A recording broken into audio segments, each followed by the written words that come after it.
Our pilots got airborne hoping to save lives, but unfortunately there was a tragic mistake which led to the loss of lives of innocent people. We have been operating in the Northeast for about 8 years now. This is the first time we have flown close to 6,000 hours. This is the first time we are having this tragedy. It's a very tragic, very unfortunate incident. And we have also, about this time, we are putting up a high-powered committee at the Air Force level. I know the theater commander is also working hard to find out what really happened.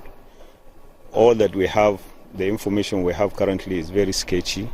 We don't want to preempt the findings of these committees, both at the Air Force headquarters level and the committee that has been set up by the theater commander to also look at what really happened.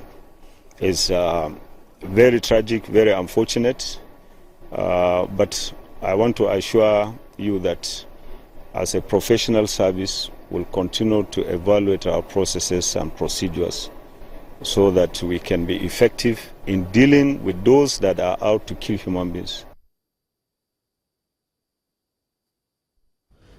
Is the issue we're looking at this morning. We're not being joined by Issa Gusau, he's the essay on communication and strategy to the governor of Borno State. Good to have you join us this morning. There's been an update on all of this. First, the back and forth issue of where this very unfortunate incident occurred. Was it a displaced person's camp? Was it a community? Was it a hospital? Tell us exactly what happened. Well, first of all, there is no formal IDP camp in Kalabalge. Kalabalge is one of those places that we call satellite camps. There are 15 satellite camps. By satellite camps, we mean communities that were liberated by the military. Now, in some instances, IDPs in those, they are still IDPs because they don't have access to food. A lot of them didn't go to farm and things like that. Some of them live in their houses.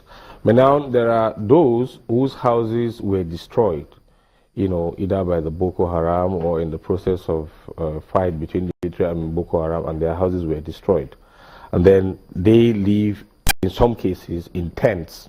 Now, this particular location is a community of about 5,000 people living in tents.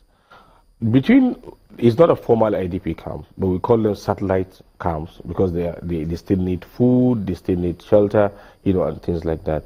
But it's not a formal camp.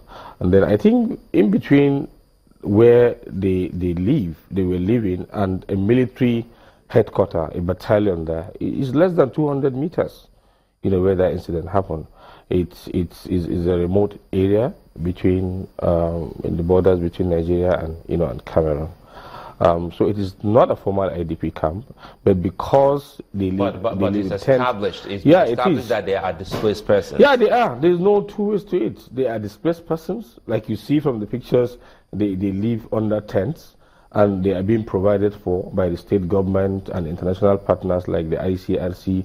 They are one of the 16 satellite camps, and the fact that they are called satellite camps, I mean, they are IDPs. It's as simple as that.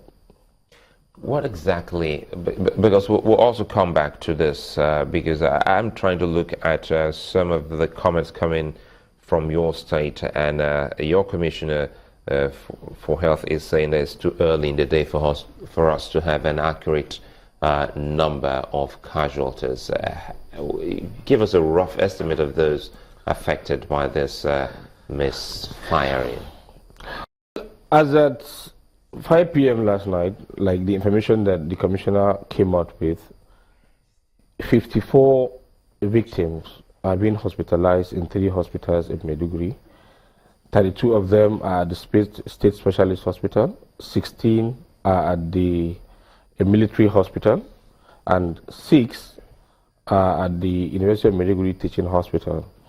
Now, as at last night, actually we had 30 severely injured. There were 84 severely injured IDPs that needed surgeries that needed to be moved. So as at this morning, I just spoke with the chairman of the State Emergency Management Agency. He confirmed to me that the remaining 30 that were yet to be evacuated, if you look at that statement, the commissioner said 30 were yet to be evacuated. They were evacuated last night by